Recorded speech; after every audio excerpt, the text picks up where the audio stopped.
Hello everyone. Today I am going to discuss about the hybridization of sulfur dioxide. Sulfur dioxide, we know that why I am discussing sulfur dioxide because it contains lone pair of electrons. It contains sigma bonds. It contains pi bonds also. That is why I am discussing sulfur dioxide because it contains all these three systems and where we can place this lone pair of electrons and what kind of bond will be formed or what kind of hybridization when there are pi bonds are there. So these kind of doubts can be cleared after discussing sulfur dioxide. So first of all, in the case of sulfur dioxide, simply I am writing a rough structure of sulfur dioxide. Sulfur is a central atom. Sulfur is a central atom. And what is the number of electrons, valence electron in the case of sulfur? Because sulfur, we know that it's a member of oxygen family, and we know that oxygen family having valence electrons 6 electrons. So 1, 2, 3, 4, 5, 6 electrons are there. And here sulfur is a central atom and oxygen is the surrounding atom. Sulfur is central atom and oxygen is surrounding atom. And who decide which kind of bond? Yes, surrounding atom will decide what kind of bond it can form. So here surrounding atom is oxygen. So oxygen, we know that its valency is 2. That is why oxygen will form what kind of bonds? Yes, oxygen forms usually double bonds. So oxygen should make double bonds with the sulfur.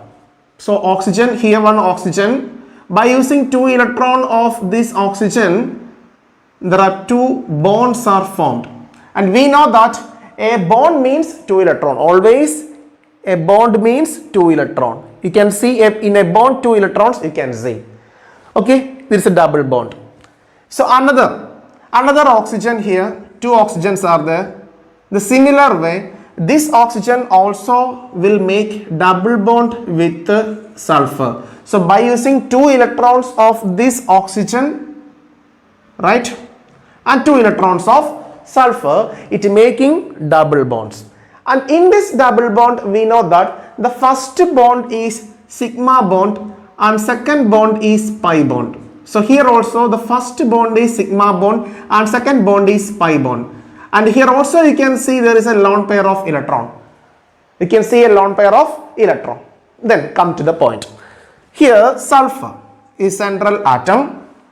Sulfur, what is the atomic number? 16. And what is the outer electronic configuration? Yes, it is 3s2 and 3p4.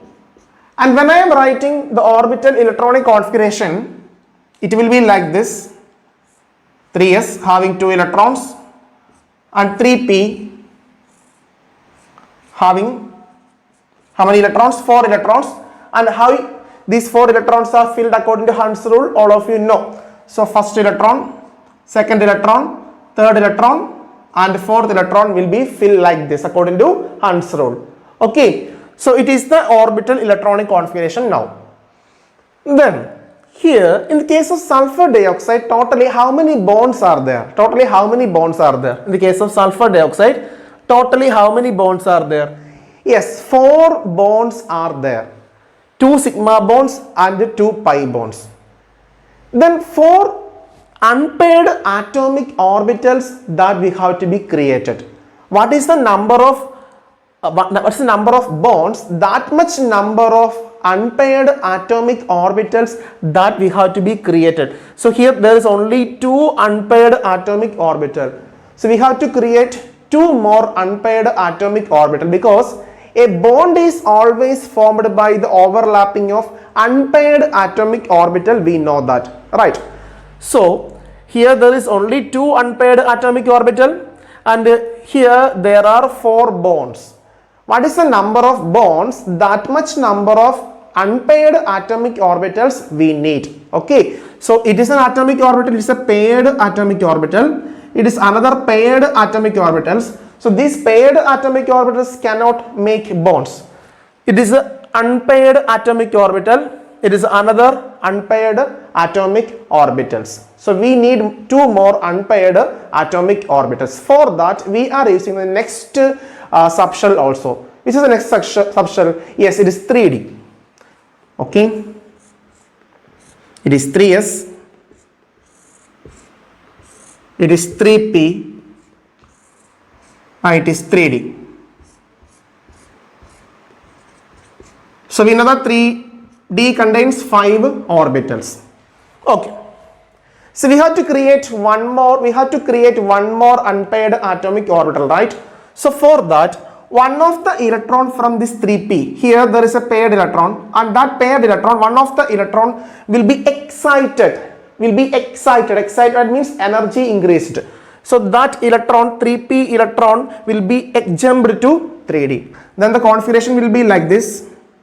So 1, 2, 3, 4. So there are 4 unpaired atomic orbitals are there. Okay. Then listen here.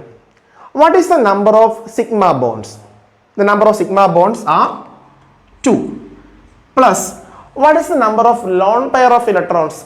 Yes, it is 1. Then totally 3. That is lone pair of electron plus sigma bond. Number of sigma bonds plus number of lone pair of electron, it is 3. Then that much number of hybridized atomic orbitals we need. Okay, that much number of hybridized atomic orbitals that we need. So we have to create 3 hybridized atomic orbitals. For that, one of this s orbital and 2 this p orbitals are going to hybridize. So the hybridization will be sp2 hybridization. So how we know that much number of hybridized orbital that we need? Yes, we have to count this total number of sigma bond plus lone pair of electron. Here the number of sigma bond plus lone pair of electron, it is 3.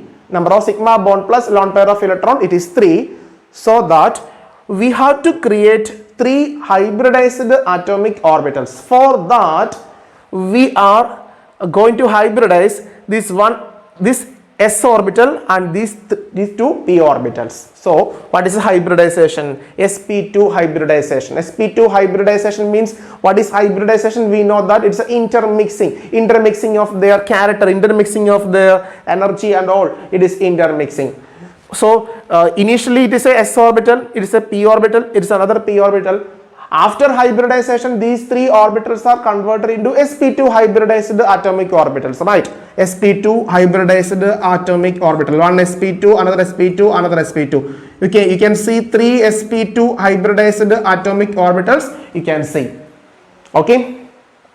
Then, how many pi bonds are there? 2 pi bonds. So these are the two unpaired atomic orbitals that is not been hybridized, because pi bonds are formed by unhybridized atomic orbitals. So these 2 atomic orbitals are making pi bonds, and lone pair of electrons are usually filled in hybridized atomic orbital only. So you can see these 3 are sp2 hybridized atomic orbital. So in this sp2 hybridized atomic orbital, one of the sp2 hybridized atomic orbital is filled with a pair of electron, that is a lone pair of electron.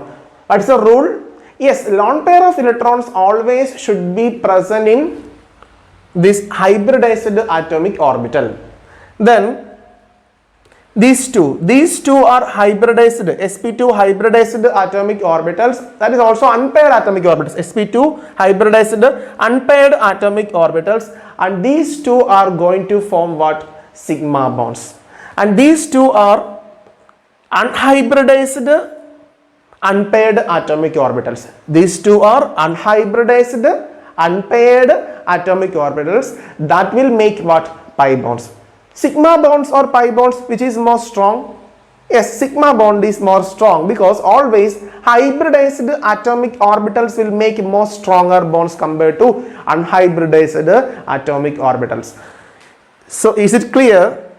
What is hybridization of sulfur dioxide? It is sp2.